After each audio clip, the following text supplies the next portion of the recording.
갈라디아서 2장 20절입니다. 제가 가진 성경책은 신약 303쪽입니다.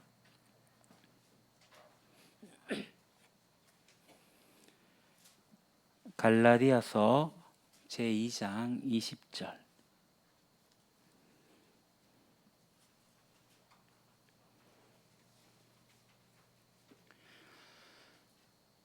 갈라디아서 제2장 20절. 성경책이 없으시면 앞에 화면을 보셔도 되겠습니다. 우리 같이 연이어 2번 반복하여 봉독하겠습니다. 내가 그리스도와 함께 십자가에 못 박혔나니 그런즉 이제는 내가 사는 것이 아니요 오직 내 안에 그리스도께서 사시는 것이라. 이제 내가 육체 가운데 사는 것은 나를 사랑하사 나를 위하여 자기 자신을 버리신 하나님의 아들을 믿는 믿음 안에서 사는 것이라. 내가 그리스도와 함께 십자가에 못 박혔나니 그런즉 이제는 내가 사는 것이 아니요 오직 내 안에 그리스도께서 사시는 것이라. 이제 내가 육체 가운데 사는 것은 나를 사랑하사 나를 위하여 자기 자신을 버리신 하나님의 아들을 믿는 믿음 안에서 사는 것이라. 아멘.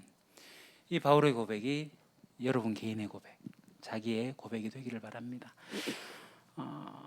여러분이 처음 예수님을 믿게 된 때가 언제예요?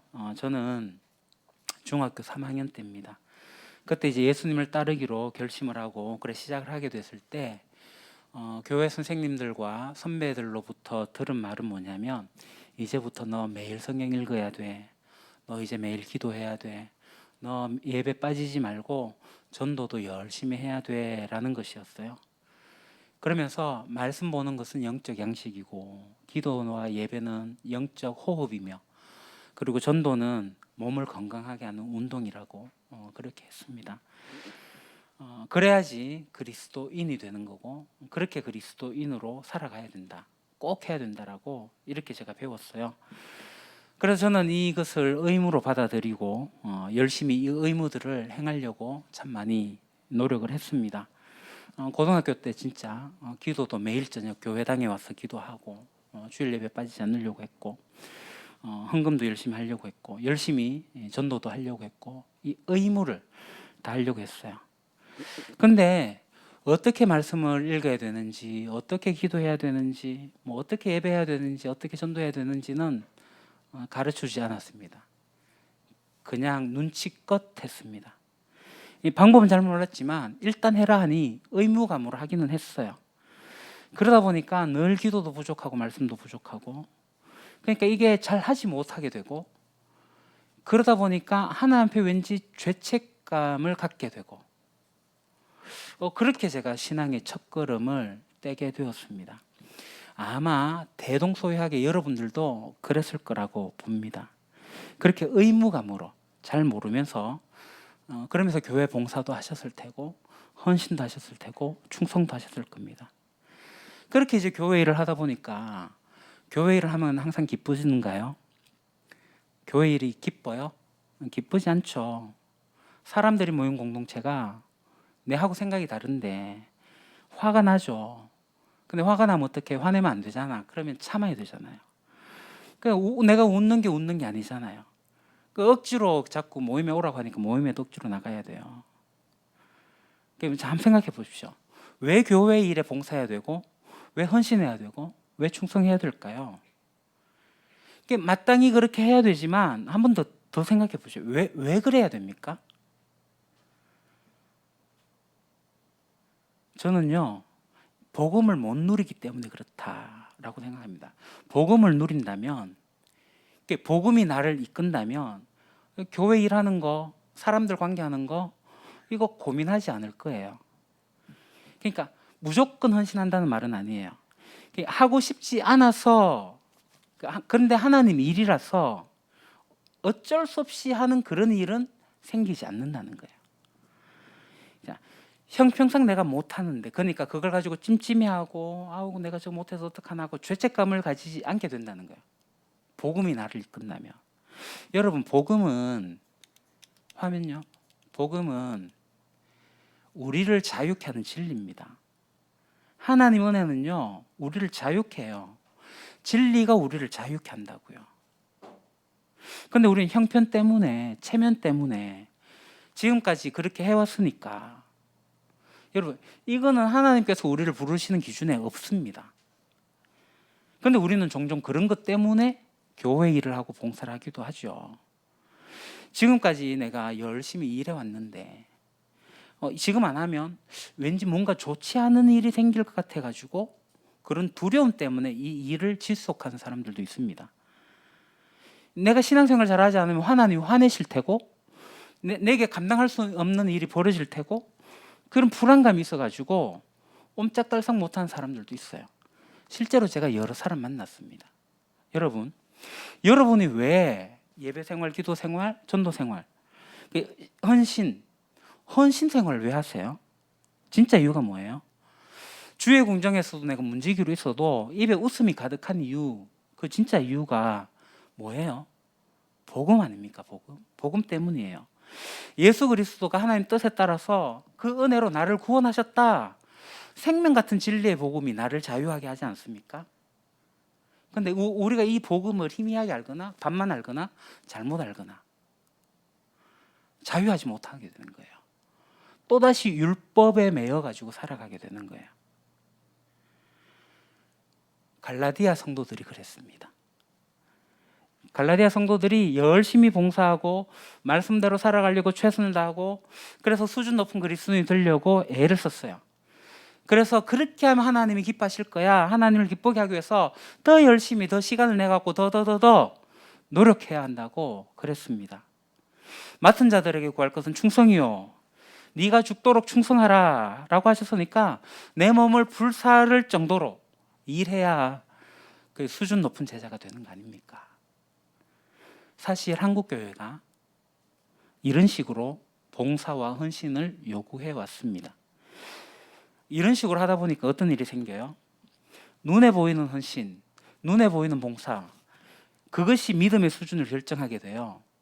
교회 생활 열심히 하니까, 봉사 열심히 하니까 저 사람 믿음 좋은갑다 착각하게 되는 거예요. 그러니까 누가 더 은혜를 많이 받았나 살펴보는 것은 누가 더 헌신하는가 보면 되는 거였어요. 그래 보니까 사람들이 어떻게 해요? 본질은 잃어버린 채 껍데기만 일하기 시작하는 거예요. 껍데기만 모임에 나오기 시작해요. 껍데기만 헌신하는 거예요. 그럼 어떻게 돼요? 헛된 영광을 구하게 되는 거죠. 그러면 서로 투기하게 되고 서로 격동하게 됩니다. 그러니까 격동한다는 건 존 스토트 목사님이 우월감으로 격동하는 거고 투기한다는 것은 열등감으로 투기한다고 그렇게 얘기를 했어요. 그러니까 교회 내에 계속 우월감과 열등감이 존재하게 되는 거예요. 왜 그래요? 우월감과 열등감은 자아에 집중하는 거거든요. 내가 어떤 존재로 드러나 보일까? 계속 끊임없이 다른 사람과 비교하면서. 그러니까 여러분, 예수님이 주신 복음이 진짜 그런 거예요? 아니잖아요. 그래서 이 갈라디아서를 잘 읽어보시면요, 예수님이 주신 은혜가 뭔지 그것을 잘 알 수가 있습니다. 자, 여러분, 갈라디아 교회 하면 뭐가 떠오르세요? 뭐 여러 가지가 떠오르겠지만 갈라디아 지역의 개척 상황이 떠올라야 됩니다.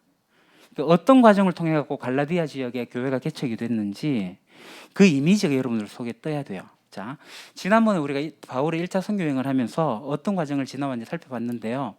바울과 바나바가 1차 선교 여행의 결과로 세워진 교회가 갈라디아 교회다.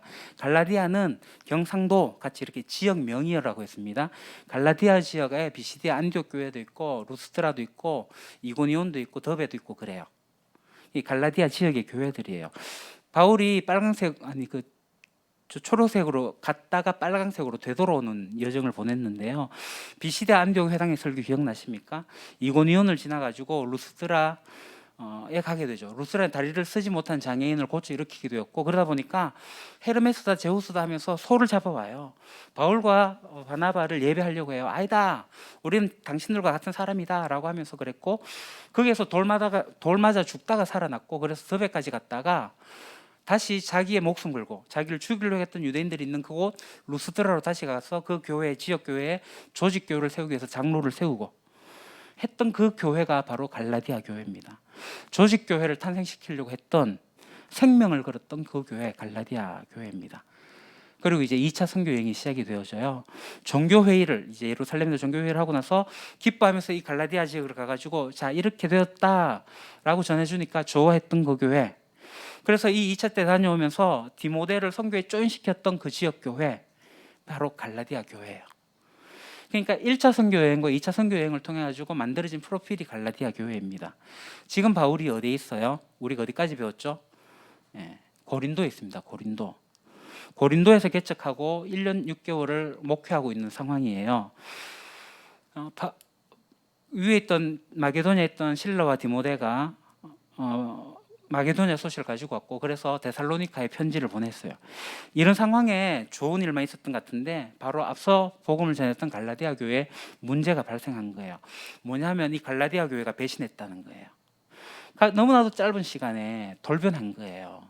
1차 복음이 전해졌고 2차 때 구원으로 믿음 얻게 된다라는 걸 통해 갖고 기뻐하면서 됐던 그 교회, 그 디모데를 만났고 그래가지고 이제 저기 마게도냐 지방으로 해서 지금 아테네 거쳐가지고 고린도까지 와 있는데 그 어느 순간에 이 갈라디아에 거짓 유대인 교사가 와가지고 가짜 복음을 전하는 거예요. 지금 바울이 데살로니카를 생각하면 너무나도 기뻐요. 너무나도 행복해요. 잘 자라고 있으니까. 근데 갈라디아의 배신을 들으니까 너무나도 충격이죠. 황당하죠. 이 배신감을 어떻게 이해할까요? 자꾸 뭔가 바울의 가슴에 소용돌이 치는 것을 여러분들이 감안하셔야 됩니다. 자, 유대인들이 바울을 추적하고 있다는 것은 우리가 충분히 알고 있습니다. 바울도 알고 있었고요. 진짜 동족 위험은 바울의 그림자처럼 따라다녔거든요. 그런데 문제는 이미 하나님의 말씀으로 세워진 교회가 그 기둥이 막 흔들리고 무너지고 있는 상황이에요. 바울이 이걸 견딜 수가 없는 거예요. 어쩌면 지난번 수리아 안디옥에서도 이 유대인들이 와가지고 흔들어 놓았잖아요. 그 사람들이 다시 이 갈라디아까지 오게 된 걸 수도 있어요. 어떻든 이 1차 선교 여행의 결과물인 갈라디아 교회를 막 뒤흔들고 공격한 거예요. 이 괘씸한 유대 선생들이 바울의 가르침을 무너뜨리고 있는 그런 상황이에요. 그러니까 바울을 배신하는 무리들이 교회에서 이제 일어나게 된 거죠. 그러니까 바울은 이 멀리 떨어져 있는 고린도에서 이 갈라디아만 생각하면은 혈압이 오르는 거 당연합니다. 자, 다시 한 번 더 자초지종을 설명하면 바울이 2차 선교 여행을 시작하면서 이 갈라디아 지역을 다녔고 디모데를 합류시켰고 그래서 그때 당시에 교회가 든든히 세워져 나갔고 많은 수가 막 늘어나기 시작했어요. 이 내용이 뭐였죠? 예수 믿으면 구원 얻는다. 율법 안 지켜도 돼. 할례 안 받아도 돼. 예수 믿으면 돼. 그 총회 공문서를 전달했고 이 사람들이 좋아했어요. 바울 일행이 여러 도시를 다니면서 장로들에게 가르쳐 그것을 지키게 했어요. 그래서 교회가 믿음이 점점 자라나고 튼튼해지고 그 수가 나날이 늘어갔다고 성경이 기록하고 있습니다. 그때만 해도 교회가 괜찮았고 정말 바울을 영접했고 부흥일로에 있었던 이러한 갈라디아 교회였어요. 그런데 바울이 갈라디아를 떠나가지고 이렇게 고린도까지 오게 된 어떤 시점에 이 갈라디아가 배신하게 된 거예요. 거짓 유대인, 거짓 사도들이 와가지고 다시 옛날에 하던 것으로 되돌아가도록 만들어버렸어요. 복음의 유일성을 무너뜨리는, 절대적인 예수 진리를 무너뜨리는 일이 생겨버린 거예요. 교리적으로 위험한 순간에 오게 된 거예요. 어떤 경로를 통해 가지고 이 소식을 접했는지 바울은 잘 모르지만 지금 바울이 그 소식을 접하고 나서 매우 지금 급한 거예요. 그 앞에서 복음을 전하고 다녔는데 뒤에서 자꾸 무너지면 이건 진짜 밑 빠진 독에 물 붓기 아닙니까? 정말 저 산같이 강한 유대인의 율법, 할례, 그러니까 예수님의 죽음과 부활 이런 것들 다 설명해야 되고 변증해야 되는 과제가 지금 바울에게 있는 거예요. 안 할 수가 없죠. 앞서 데살로니가 교회 설 때 편지 쓸 때 하고 분위기가 전혀 달라요. 데살로니가는 기쁘고 즐겁고 반갑고 장하고 그들이 사랑스럽고 뭔가 좀 모르지만 뭔가 좀 가르치면 될 것 같고 스트레스 없이 기쁜 마음으로 데살로니가 편지를 썼는데 지금 갈라디아 편지는 어떻게 돼요? 달라요. 배신감으로. 그래서 어떤 교리적인 것을 논증해야 되는 논박성에 지금 편지를 써야 되는 거예요. 자, 앞서도 수리 안디옥에서도 문제가 있었어요. 그거는 예루살렘에 직접 가가지고 이 문제를 해결을 했거든요. 근데 지금 갈라디아 교회 거는 직접 갈 수가 없어요. 그러니까 편지를 써서 논증해야 되는 거예요. 그런 상황이 된 거예요. 그러니까 수리 안디옥 교회의 문제는 베드로가 증거 자료를 제시해 가지고 일단락되어졌는데, 이 갈라디아는 어떻게 일단락되어야 할까요? 편지, 소위 필력으로 승부를 해야 되는 겁니다. 자기가 전했던 복음의 진리가 맞다, 그것을 분명히 밝혀야 되는 그런 상황에 놓여 있어요. 그러면서 다른 복음은 없다, 내 복음뿐이다, 이 입장이에요. 내가 전한 복음만이 진짜 복음이다. 우리 동역자들이나, 아니 하늘에서 내려온 천사라도 내가 전한 복음 말고 다른 거 전하면 저주받아 마땅하다, 이렇게 바울이 편지를 써야 돼요. 그러니까 진리 앞에서 한치의 양보도 없는 단호한 입장을 가지고 글을 쓰는 편지가 바로 갈라디아서입니다. 짧은 시간에 갑자기 변해버린 갈라디아 교인들의 얼굴도 떠오르지 않겠어요? 그 못된 유대 선생들이 생각나기도 하고, 바울이 어땠을까요? 충격과 배신에 일그러져 있는 바울의 모습, 굉장히 상기되었지 않았을까요? 그러니까 이 갈라디아 편지를 여러분 읽어보시면 아시겠지만 굉장히 격렬한 느낌을 받을 수가 있습니다. 여러분, 우리 갈라디아서 읽어보신 분도 있고 안 읽어보신 분도 있겠지만, 갈라디아 편지가 어떤 내용인지 대충 상황 짐작은 되죠. 예상은 될 거라고 봅니다. 그래서 조금 우리가 자세하게 갈라디아를 살펴보고 여러분들이 갈라디아서를 꼭 한번 읽어보시기 바랍니다. 갈라디아서는요, 초기에 바울이 다른 서신은 점잖게 인사를 해요. 축복하며 칭찬하며 인사를 하는데 그 점잖은 인사말이 없습니다. 굉장히 흥분한 상태로 바로 시작을 합니다. 자기의 사도성을 부각해요. 나 하나님이 시켜서 된 사도다, 진짜다, 그러한 내용으로 막 시작을 합니다. 내가 누구냐? 여러분, 갈라디아서에 바울을 자기 소개하는 수식어들이 있는데 그 수식을 한번 눈여겨보십시오. 장황하고 굉장합니다. 다짜고짜 내 진짜 놀랐다, 어떻게 그렇게 빨리 배신할 수 있느냐, 그러면서 지금 교란하고 배신하게 만드는 거짓 유대인들을 저주하는 내용도 여기에 담겨져 있습니다. 바울이 굉장히 흥분되어 있는 상태예요. 그 사람들은 지금 복음을 왜곡시키려는 사람들이다.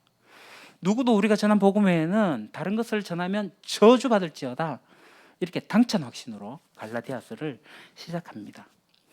그러면서 그 다음에 어떤 내용이 나오냐면, 이 복음은 사람에게서 배운 것도 아니고 내가 받은 것도 예수 그리스도께서 나타나셔가지고 직접 주신 것이니 내가 예수께 받은 복음 이게 진짜다라고 주장을 하는 거예요. 그 이야기를 내가 이야기해볼게 하면서 자기의 이야기를 하다 보니 과거 이야기가 나오게 되고 간증이 되어져 버립니다. 그래서 이 1장부터 2장 말까지 읽어보시면 예루살렘의 종교회의 가기 전까지 바울의 행적의 풀 스토리가 여기에 담겨져 있습니다. 그러니까 바울이 있던 바울의 사생활, 바울의 이야기를 알 수 있는 내용이 바로 여기에 있어요. 바울의 초창기 행적을 알 수 있는 곳이 갈라디아서에 있고요. 자, 2장 11절에 14절, 이제 바울이 이야기를 하면서 베드로의 행적을 고발합니다. 그러니까 수리 안디옥 교회에서 어떤 일이 있었죠? 베드로가 찾아왔는데, 그래서 같이 교인들이 바나바하고 이제 음식을 차려주고 있었는데, 그랬는데 다시 예루살렘에서 사람이 오다 보니까 베드로가 그 식사 자리를 박차고 도망가 버린 사건이 있어요. 그거를 고발하고 있는 겁니다. 베드로를 공격해요, 바울이. 그러니까 우리가 이 갈라디아서를 좀 이해하려면은 베드로를 면책한 사건부터 잘 시작해야 됩니다. 그러니까 동역자이면서도 예루살렘 교회 모교회의 최고의 수장인 베드로를 바울이 지금 인신공격하고 있는 거예요. 많은 사람들이 보는 그 책에, 오늘 우리들이 볼 수 있는 그 책에 베드로를 공격하고 있는 겁니다.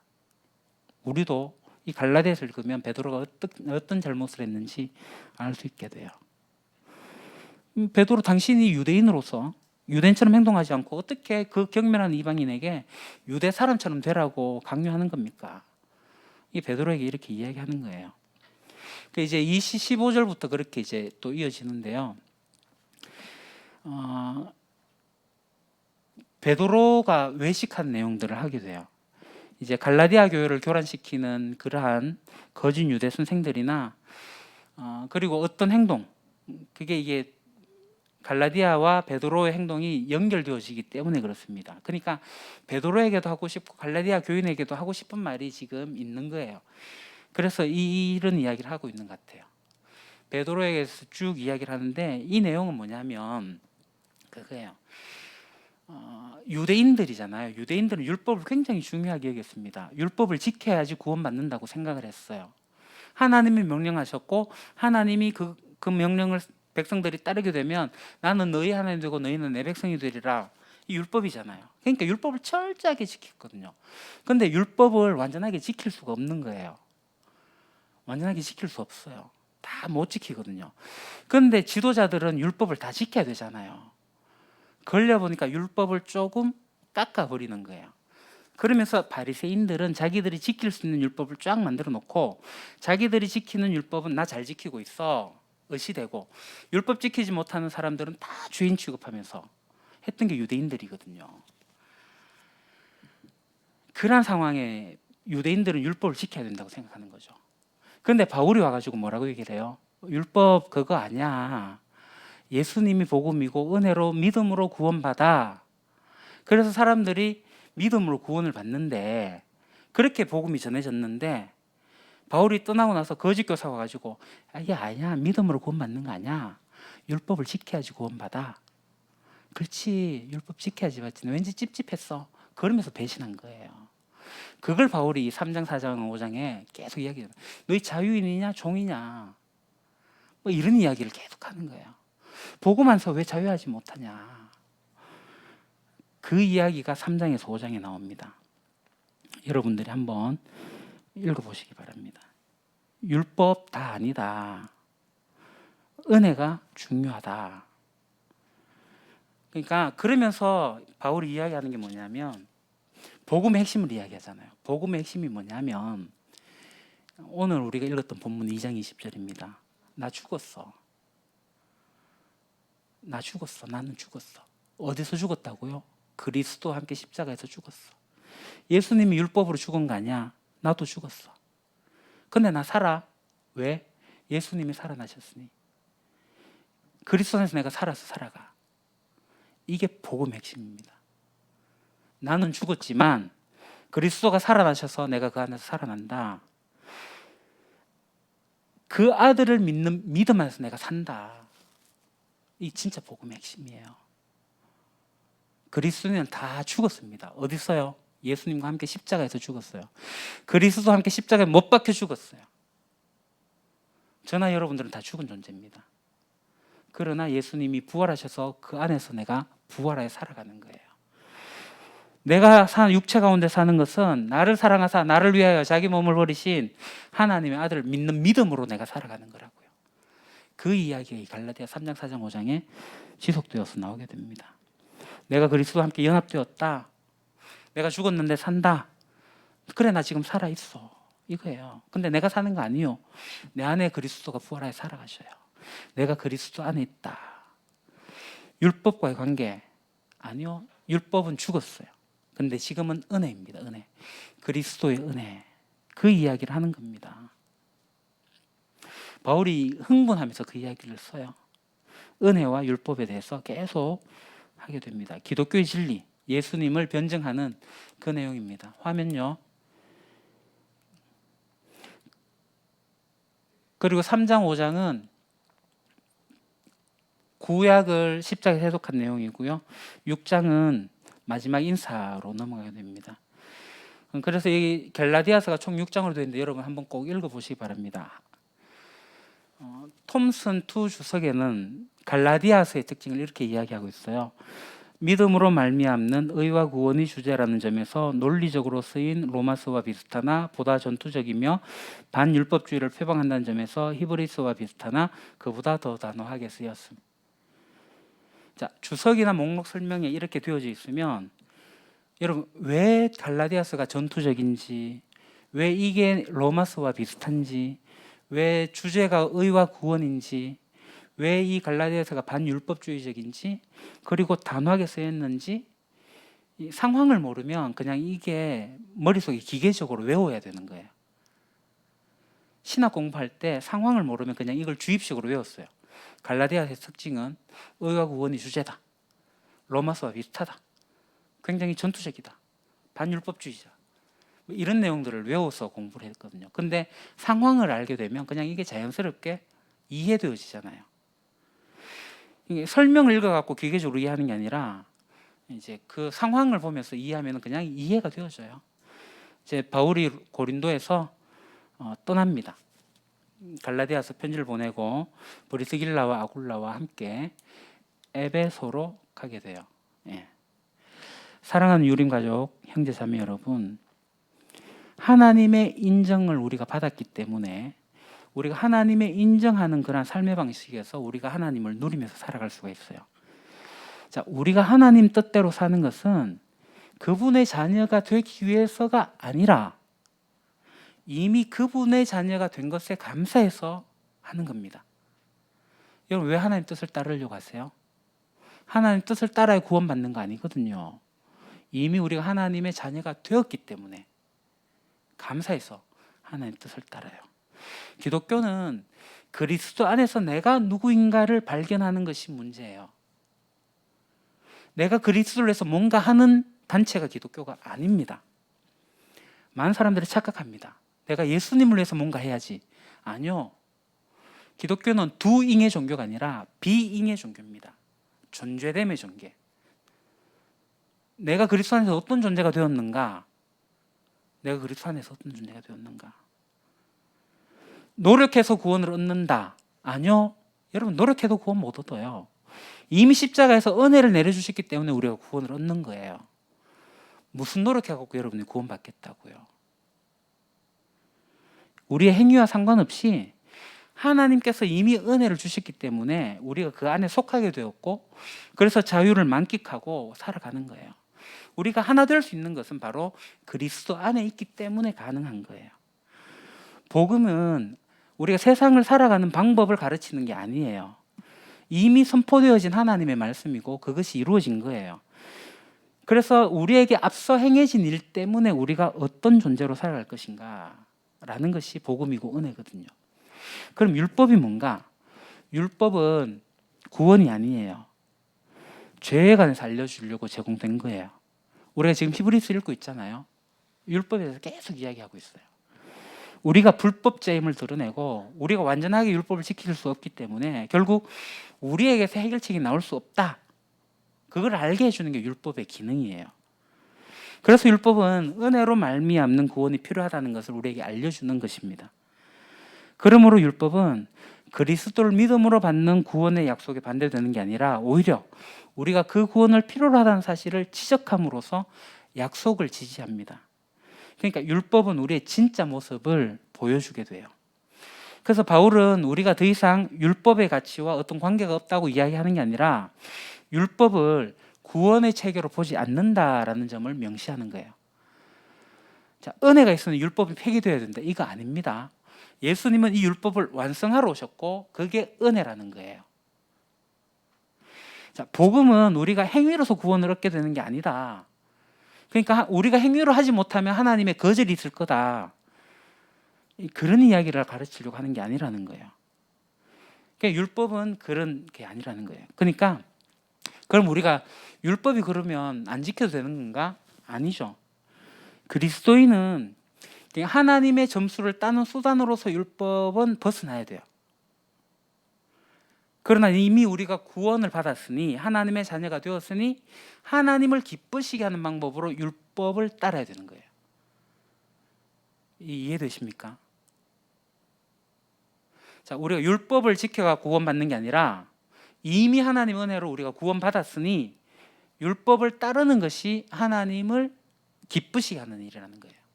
하나님의 뜻을 따라가는 거예요. 그러니까 율법과 은혜는 일맥상통하는 부분이 있어요. 어디서? 예수 그리스도 안에서. 자, 이걸 알기 위해서 여러분들이 갈라디아서를 진짜 주도 면밀하게 잘 읽어보셔야 돼요. 제 주변에 안 좋은 일이 생길 것 같은 그 두려움 때문에 아깝지만 교회 헌금하는 지체가 있었습니다. 제가 그에게 그래 얘기를 해서 하나님 그렇게 째짠 분 아니다. 헌금 안 해도 돼. 그러나 너는 하나님을 사랑하는 마음보다 돈을 사랑하는 마음이 더 큰 것 같아. 그건 알고 있어라고 제가 이야기했습니다. 여러분, 11조와 헌금은 하나님이 주인이라는 표현의 고백이에요. 그러니까 지금 내가 살아가면서 누리고 있는 것들, 이거 다 주님의 은혜다 라는 표현이 헌금이에요.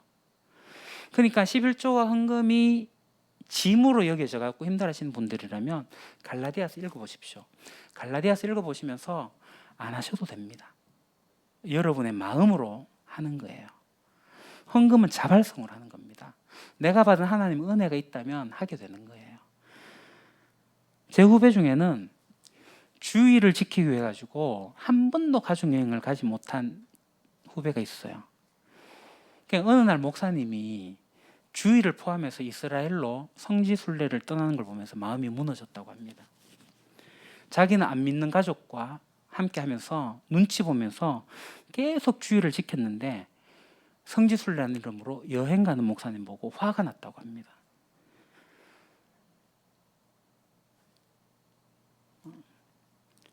그리고 제가 경주제일교회에 있을 때 이제 주일을 포함해서 제가 휴가를 13일을 갔거든요. 월요일부터 그 다음 주 토요일까지. 그러니까 목사님이 자기는 부감교사인데 매주일 예배에 참석하는데 어떻게 지도 목사가 주일을 빼먹고 딴 데 가냐고 화를 냈던 사람도 있습니다. 제가 그 친구에게도 얘기를 했어요. 율법으로 주일 성수를 지키지 마라. 하나님은 어디서도 계신다. 여러분, 나를 구원하는 복음에 대한 감격과 믿음에서 나온 능력이 날마다 나오게 된다면 이 갈라디아서 읽을 필요 없습니다. 그런데 여러분들이 기도하는 게 의무가 되고 성경 읽는 게 의무가 되고 헌금 생활이 무너지고 주일 성수가 무너지고 또 예배 드리는 게 또 의무가 되고 만약에 그렇게 된다면 여러분 율법에 빠져 있는 거예요. 복음을 누리게 되면요, 은혜를 누리게 되면요, 기도를 누리게 돼요. 하나님 말씀 읽는 거 누리게 됩니다. 헌금 생활도 누리게 돼요. 하나님 예배하는 거 누리게 됩니다. 왜요? 복음이 우리를 자유케 하거든요.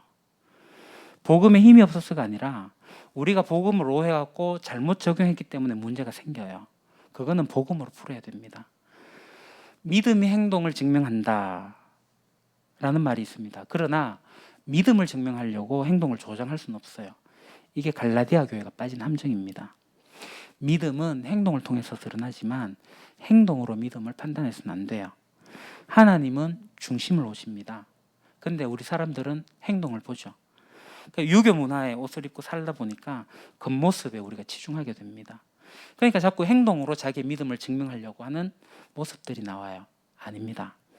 내가 하나님 안에서 어떤 존재인지를 계속 찾아가십시오. 갈라디아서는 이런 모습들, 행동을 하려고 하는 모습들, 이게 복음이 아니라고 얘기하는 거예요. 행동을 지나치게 내세우지도 행동을 무시하지도 않고 이 둘 사이의 난계를 균형 있게 걸어가는 것은 복음입니다.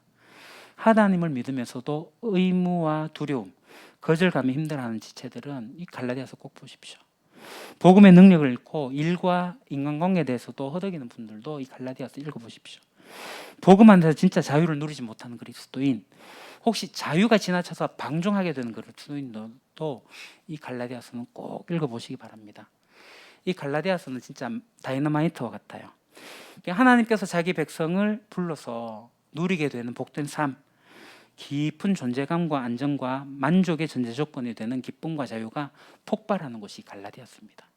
갈라디아서를 읽으시면서 진짜 복음을 누릴 수 있기를 바랍니다. 복음을 누려야지 공동체를 누려요. 복음 누리기 위해서 주보에 빨간 글씨, 이거 매일매일 선포하시라고요. 나는 그리스도 안에서 하나님의 자녀, 가족 공동체에 속했다. 나는 그리스도 안에서 특별한 존재다. 나는 하나님 안에서, 그리스도 안에서 하나님이 나를 용납하셨다. 이 세 가지를 누리세요. 나 같은 사람이 이렇게 되올 수 있다는 것을 누리셔야지 됩니다.